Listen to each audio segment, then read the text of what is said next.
August 15th, 1955. Marfa, Texas. The giant film set bakes under the merciless West Texas sun. Inside the air-conditioned production trailer, 30-year-old Rock Hudson sits across from director George Stevens, his famous composure finally shattered. Rock's hands shake slightly as he lights another cigarette, his third in 10 minutes. His voice, usually smooth and controlled, carries an edge of desperation that shocks Stevens. "George, I can't work with him," Rock says, exhaling smoke through clenched teeth. "That kid isn't acting. He's having a goddamn breakdown every single scene, and I can't take it anymore." He's talking about James Dean. 24 years old, fresh off East of Eden, cast as Jet Rink in what should be the performance that establishes him as a serious actor. Instead, James Dean is destroying himself in front of the cameras. And Rock Hudson, Hollywood's golden boy, the epitome of professional calm, has reached his breaking point. "He's not playing Jet Rink," Rock continues, voice rising. "He's playing his own trauma. Every time the cameras roll, he turns into that 9-year-old boy whose mother died. I'm not acting opposite James Dean. I'm acting opposite a mental patient." The meeting that would change how Hollywood understood the dangerous intersection of method acting and unresolved psychological trauma. The moment when one of the industry's biggest stars demanded protection from a colleague he'd initially admired but had come to fear.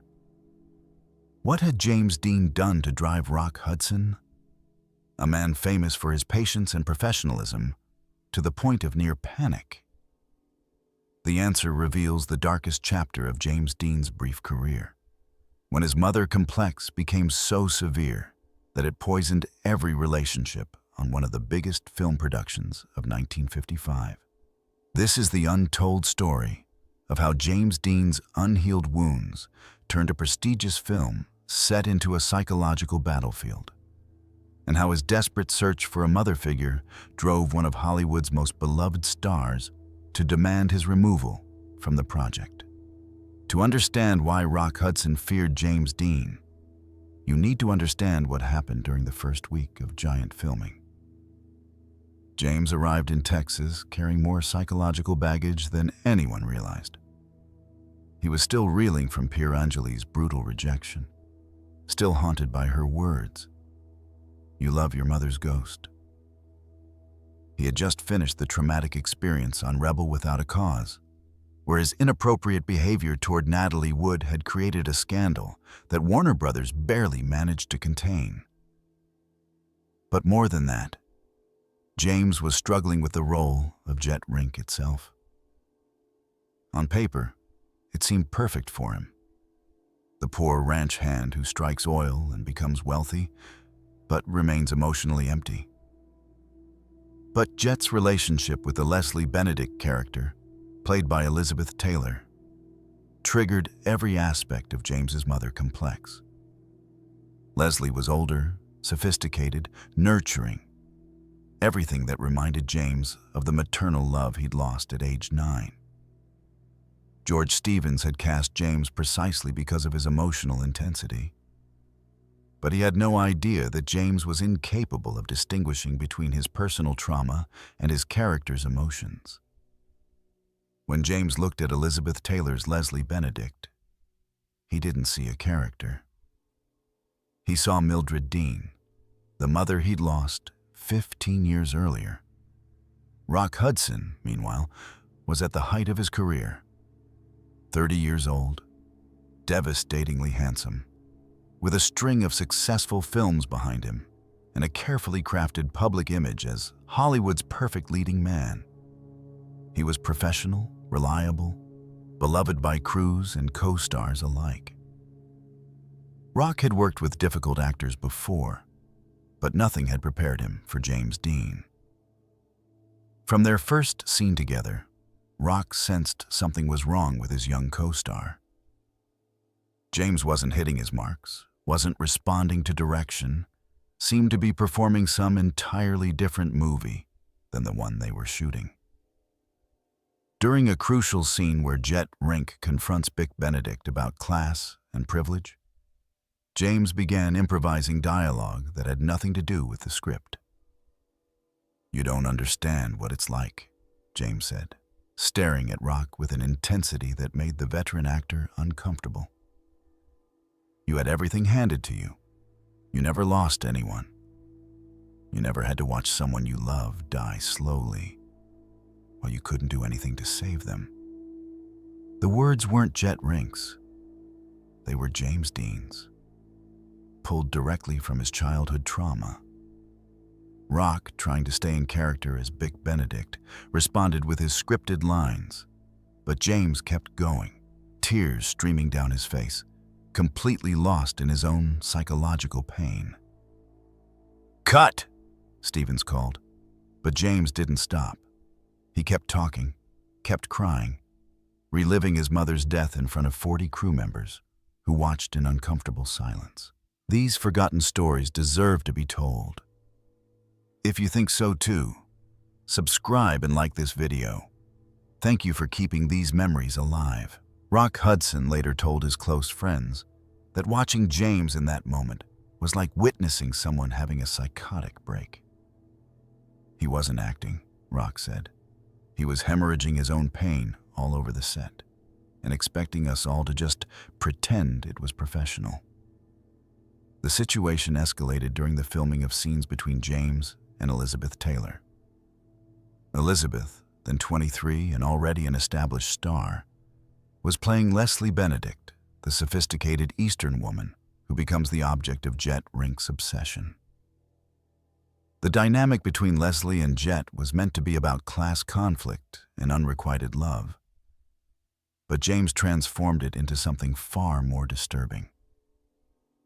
During their first major scene together, James began relating to Elizabeth not as Jet relating to Leslie, but as a son seeking maternal comfort from a mother figure.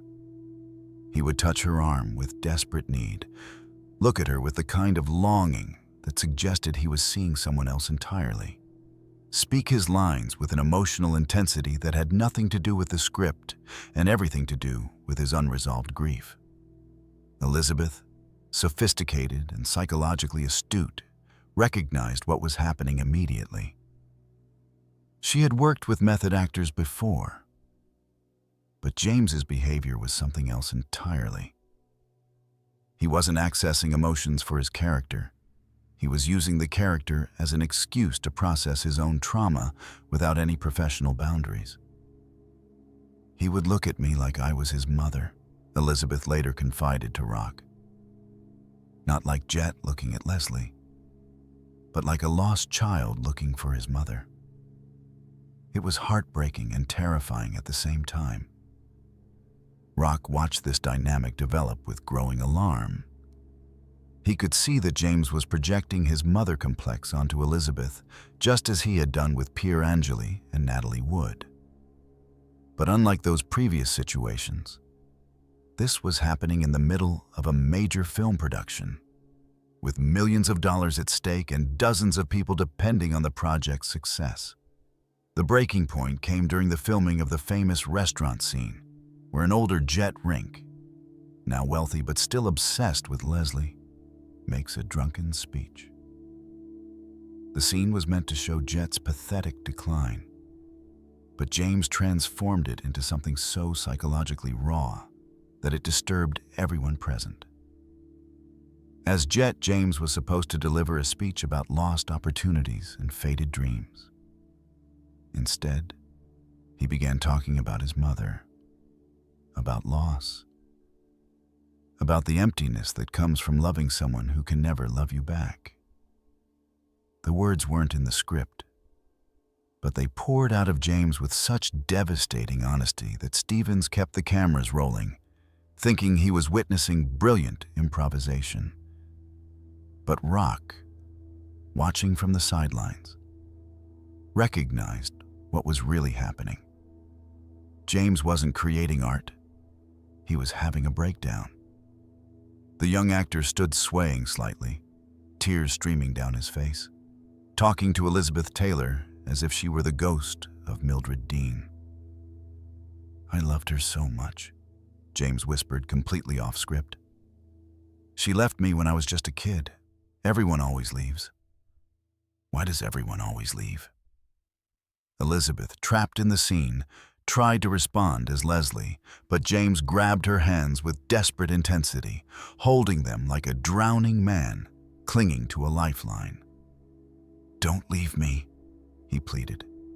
Please don't leave me like she did. The entire set fell silent. James stood there, holding Elizabeth's hands, sobbing openly, lost in a psychological space that had nothing to do with filmmaking and everything to do with unprocessed trauma. Stevens finally called cut, but James didn't respond. He just stood there, clinging to Elizabeth, crying for the mother he'd lost 15 years earlier. Rock Hudson watched this scene unfold with a mixture of horror and fury. He had spent years building his reputation as a consummate professional, and now he was watching his co-star turn a film set into group therapy. More than that, he could see how James's behavior was affecting Elizabeth, who looked genuinely frightened by the intensity of his need and the impossibility of providing what he was seeking. That night, Rock went to George Stevens' trailer and delivered the ultimatum that would change the entire production. I can't work with him, Rock said bluntly. That kid isn't acting. He's using this movie to work through his psychological problems, and I won't be part of it. Stevens, who had been struggling with James's behavior himself, tried to defend his casting choice. He's got incredible intensity, Rock. That emotion you're seeing, it's what makes him special. It's not emotion, Rock replied sharply. It's pathology. He's not creating a character. He's bleeding all over the set. And it's not fair to Elizabeth, it's not fair to the crew, and it's not fair to me. I didn't sign up to be in some kid's therapy session. Rock's frustration went beyond professional concerns, though he couldn't articulate it at the time. As a gay man in 1955 Hollywood, Rock lived every day in careful control of his public image, maintaining strict boundaries between his private self and his professional persona. Watching James Dean completely abandon all psychological boundaries, using his trauma as performance material, felt like a violation of everything Rock had learned about survival in Hollywood. He has no control, Rock told Stevens. No boundaries, no sense of what's appropriate and what isn't. He thinks because he's in pain, he can inflict that pain on everyone around him. That's not art, George. That's selfishness. Stevens found himself in an impossible position. James Dean was undeniably talented, and the raw footage from his scenes was unlike anything Stevens had ever captured. But Rock Hudson was the film's anchor, the bankable star who guaranteed the movie's commercial success. Losing Rock would mean losing the film. After several tense meetings with the studio executives, Stevens developed a strategy to manage James without removing him from the project. Strict boundaries were established. James was forbidden from improvising dialogue that related to his personal life. A psychiatric consultant was brought to the set, ostensibly to help with character development, but really to monitor James's psychological state. Most importantly, Rock Hudson's scenes with James were limited and carefully structured to minimize the potential for emotional chaos. These measures helped stabilize the production, but they also created a new set of problems. James, cut off from his usual emotional outlets, became increasingly erratic in other areas. He began drinking heavily, engaging in dangerous stunts with his cars, and alienating other cast and crew members with his unpredictable behavior. Rock, meanwhile, found himself in the strange position of having to protect not only himself, but also Elizabeth Taylor and the other actors from James's psychological projections. He began arriving early to discuss scenes with Stevens, strategizing ways to keep James focused on the script rather than his personal trauma. Working with James Dean was like working with a lit stick of dynamite, Rock later told his biographer. You never knew when he was going to explode, and you couldn't predict what would set him off. The worst part was that he thought his instability made him a better actor. He had no idea how selfish and destructive he was being. The tension between Rock and James affected every aspect of the giant production. Their scenes together, which should have crackled with the energy of two charismatic actors, instead felt strained and artificial. Rock's natural warmth was replaced by careful distance, while James's intensity became increasingly desperate and unfocused. Elizabeth Taylor, caught between the two men, tried to mediate, but she soon realized that the conflict was about more than professional differences. Rock represented everything James feared he could never become: stable, successful, professionally respected, while James represented everything Rock had learned to suppress about himself. Raw emotion, vulnerability, the willingness to risk everything for authentic expression. They were like opposite sides of the same coin, Elizabeth later observed. Rock had learned to hide all his pain behind professionalism, while James couldn't hide anything. Neither approach was completely healthy, but James's way was destroying everyone around him. The psychological pressure of the situation began to affect James's performance in ways that went beyond his usual method acting techniques. He started missing his marks, forgetting his lines, and responding to directions with hostility that bordered on paranoia. Stevens found himself spending hours each day managing James's emotional state rather than directing a movie. The crisis reached its peak during the filming of the final confrontation scene between Jet Rink and Bick Benedict. The scene called for Jet, now old and bitter, to face off against Bick in a moment of mutual recognition and resigned hostility. It should have been a powerful culmination of their characters' lifelong conflict. Instead, James used the scene as an opportunity to confront Rock directly about what he perceived as rejection and abandonment. Speaking Jet's lines but using his own emotions, James accused Rock of being cold, heartless, unwilling to understand the pain of those who had suffered real loss. "You think you're better than me," James said, his voice breaking with genuine anguish. "You think because you're successful, because you fit in, because you never lost anyone, you're somehow superior. But you're just scared. You're just hiding behind your perfect image because you're terrified of feeling anything real. If you want more untold stories like this, don't forget to subscribe and leave a like. Your support means everything to us." Rock, startled by the personal attack disguised as dialogue, responded with Bick's scripted lines, but his voice carried an edge of real anger. "Maybe some of us learn to grow up instead of wallowing in self-pity." The words weren't in the script, but they hit James like a physical blow. For a moment, the careful boundary between performance and reality completely dissolved. James stared at Rock with naked hurt, and Rock stared back with barely concealed fury. Stevens, sensing that the situation was about to spiral completely out of control, called cut immediately, but the damage was done. James walked off the set without a word, and Rock sat in his chair, shaking with rage and exhaustion. That night, Rock made a decision that would affect the rest of James Dean's brief career. He called his agent and delivered an ultimatum. He would never work with James Dean again, and he would advise other major stars to avoid him as well. James's reputation as a difficult, unprofessional actor began that night in a Texas hotel room when Rock Hudson decided that talent wasn't worth the psychological cost.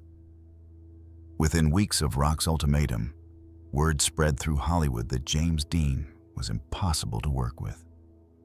Directors who had been interested in casting him began having second thoughts. Studio executives started questioning whether his talent justified the disruption he caused on sets. James, sensing his isolation but unable to understand its source, became increasingly desperate in his final months. He took unnecessary risks, drove recklessly, and engaged in behavior that suggested he was actively courting death. Some who knew him believed that Rock Hudson's rejection was the final blow that convinced James he would never be accepted in Hollywood, never find the professional family he desperately needed. When James died on September 30th, 1955, just weeks after Giant finished filming, Rock felt a complex mixture of relief and guilt. He had gotten what he wanted, freedom from James's psychological chaos, but at the ultimate cost. In later interviews, Rock spoke about James Dean with a mixture of admiration and regret that revealed how deeply the experience had affected him.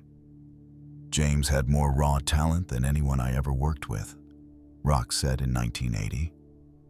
"But he also had more pain than anyone should have to carry. He couldn't separate his art from his life, and that made him dangerous to everyone around him, including himself." The story of Rock Hudson's confrontation with James Dean reveals the dark side of method acting when practiced by someone with severe unresolved trauma. James's inability to maintain professional boundaries didn't just make him difficult to work with. It made him actively harmful to the psychological well-being of his colleagues. For Rock Hudson, the experience with James Dean was a harsh lesson about the responsibility that actors have to manage their own psychological health before attempting to create art from their pain. Rock's demand for professional boundaries wasn't just about protecting himself. It was about protecting the integrity of the collaborative art form that filmmaking represents. The tragedy is that James Dean's talent was undeniable, but his psychological dysfunction made that talent impossible to harness in a healthy way.